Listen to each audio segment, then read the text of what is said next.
Hey everybody, this is Mr. Schultz here with you. We're going to be looking at lesson 4.1.3, how does it grow? So connecting the linear rules to graphs. So we have the symbol here of just kind of how in the top right, it just connects graphs, tables, rules, and patterns. So all these things shake hands and are different ways to represent stuff.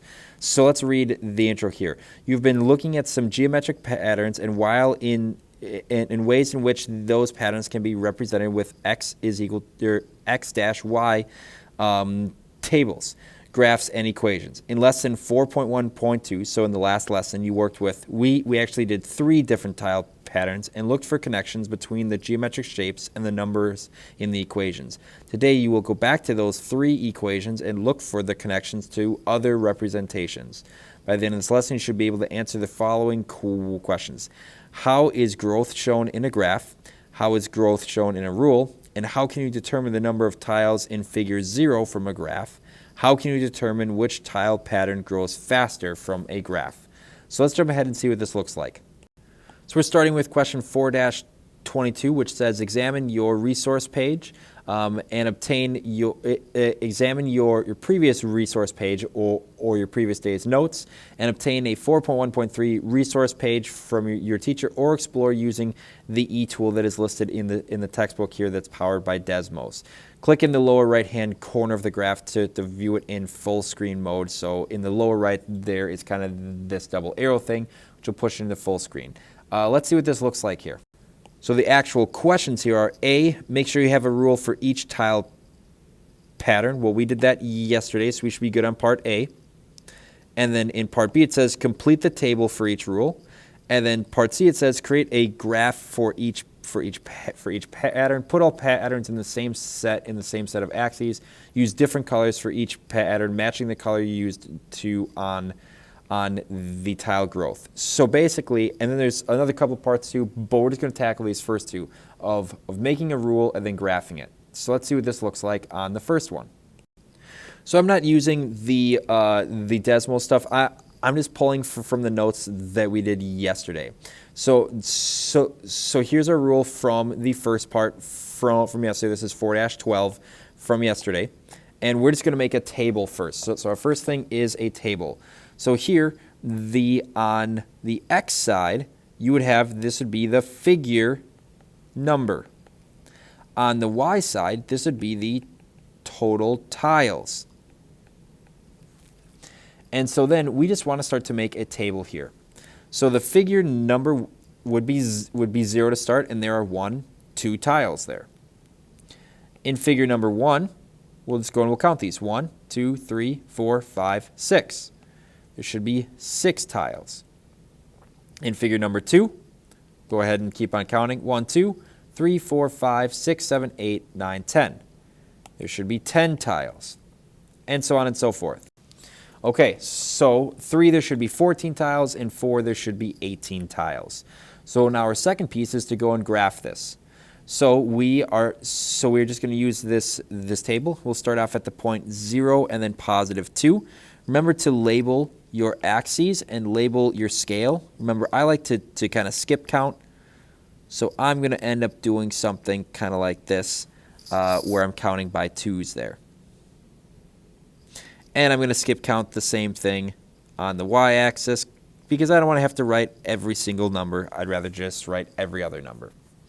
So here, I'm going to drop my first point, which is 2. I'm going to drop my second point, which should be at 6. So that's going to be way up here.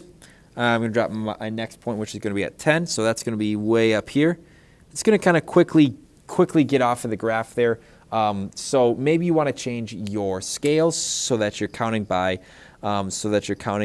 you know, maybe you're counting by 5s, or maybe you're counting by something else there.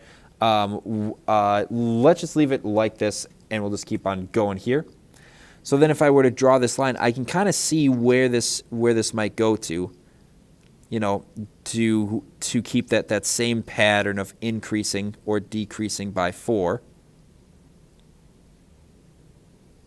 And then I can draw my line, and my graph should look something like this. Let's take a look at the next one. Okay, so here's our next one, and this was from problem 4-13. This was tile pattern A, or problem A, which is tile pattern number 2. Again, we're just going to count up these figure numbers and then go to the total tiles. So in figure 0, we had 1 tile.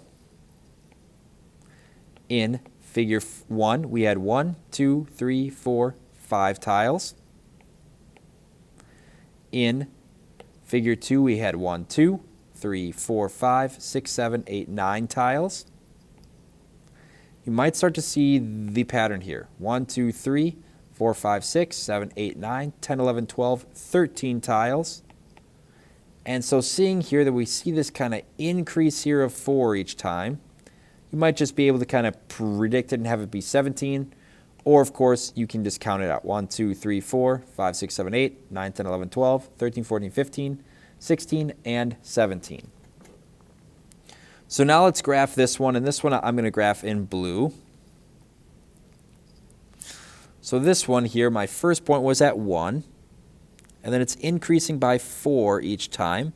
So my second point was at 1, 5.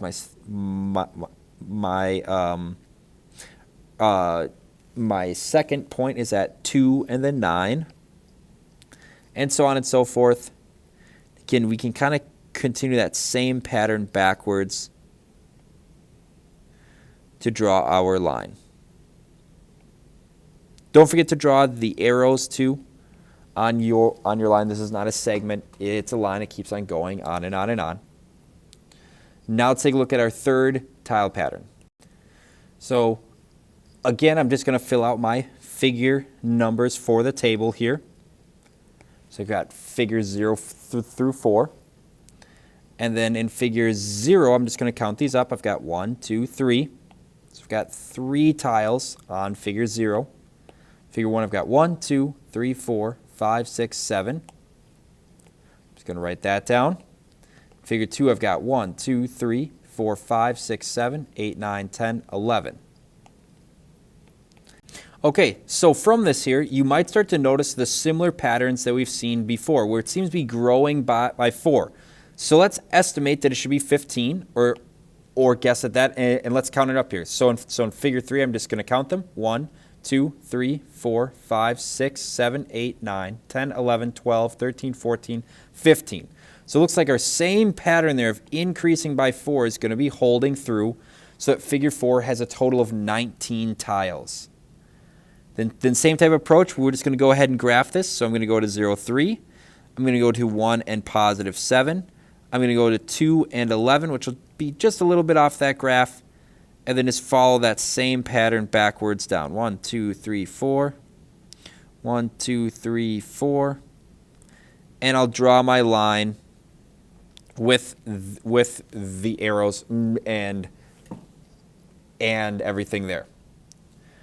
Okay, so now I've got all 3 of them. I've got the table made. I've got the graph drawn. So now let's just put all those graphs together. So let's see what that looks like on the next page here. Okay, so now that we've got all those graphed here, and I just put them onto the same graph with the different rules there. It says in part D of question 4-22, it says, explain how the growth appears in the pattern, in the table, in the graph, and in the rule. And part E says, what connection do you see between these representations? Describe any that you see. Okay, so I went in and I added all the tables for the different rules so that we can be sure to compare these things. It says, explain how growth appears in the pattern. So part D is saying, explain how the growth appears.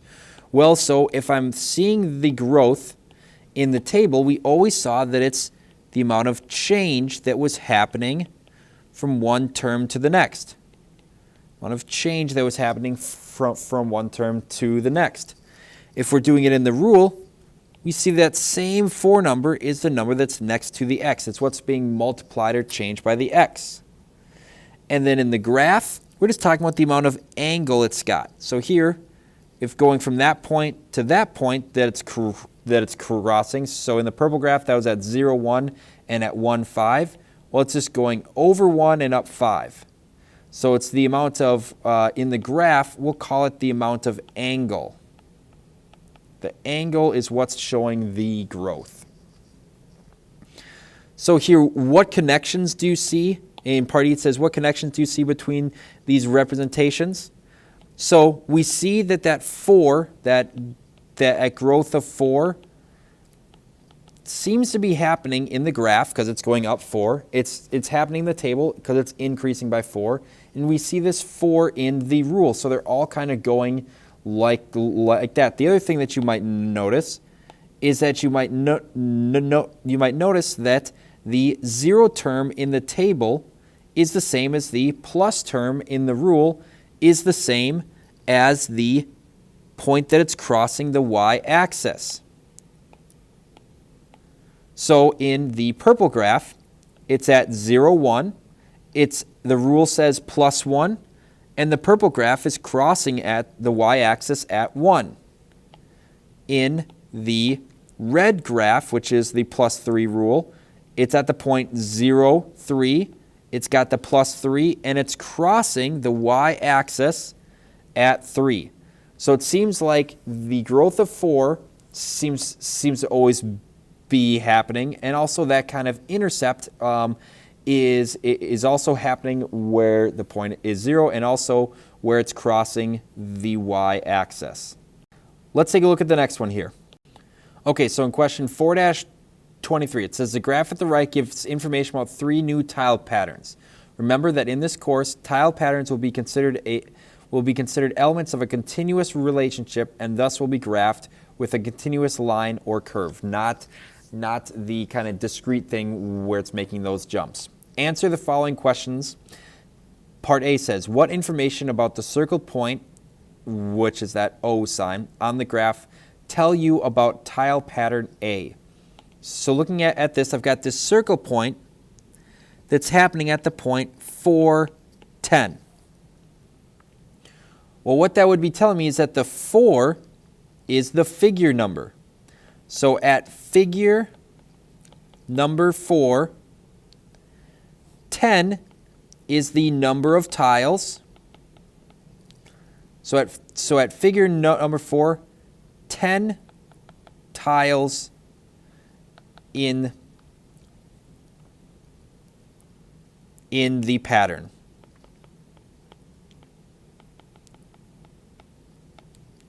So those points are telling me what is the figure number and what is the total number of tiles.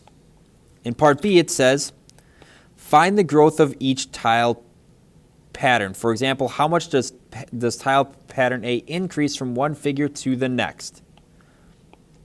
Okay, so looking at A, I see that I'm starting at 2, and I'm going over 1 and up 1. But be careful, look at the scale. The scale is going from 2 to 4, so when I go over 1, I'm actually going up 2. Going over 1, I'm going up 2. So that seems like it's increasing by 2. So here my growth of A is going to be increase by 2. My growth of line B, let's choose a different color here. So my growth of line B looks like I'm doing a similar thing. I'm going over 1 and up 2, which makes sense because those two lines look like they're growing at the same rate. Increase by 2. But then if I get into line C, well, line C, let's choose this point, which is at the point 1, 6, and then the next point over at is at 2, 10. So it's going over 1, but this time it's going up 1, 2, which is really 2, 4. So line C is actually increasing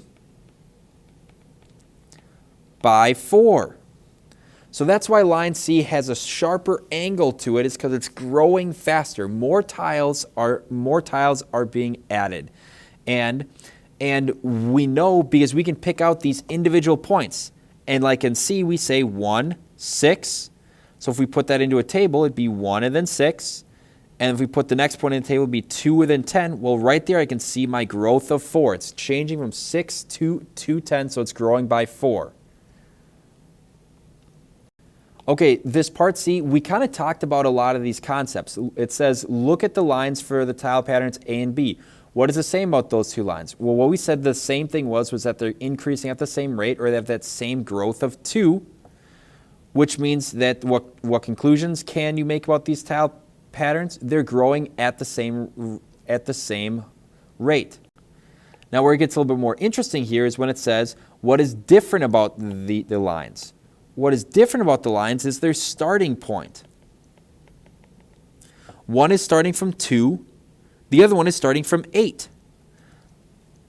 So basically, what that is telling you is that their starting number of tiles starts at a different point. One starts with 2 tiles and one starts at 8, but then they're always adding 2 at the same rate.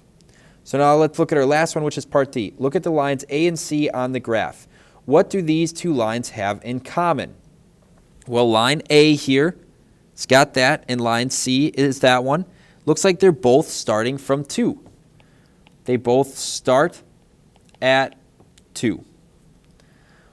In what ways are the lines different? They have different growth rates. One is 2 and one is 4. What does this tell you about the tile patterns? They're both starting at the same point. They both start with 2 tiles, but one grows by adding 2 tiles and the one grows by adding 4 tiles. Okay, and that's everything for this lesson. We'll definitely be seeing more of this type of stuff and making the connections between graphs and tables and rules and going from there. But for now, your homework is going to be problem number 25 to, problem number 4-25 to problem number 4-29. Starts on page 161. That's it. Have a good rest of your day.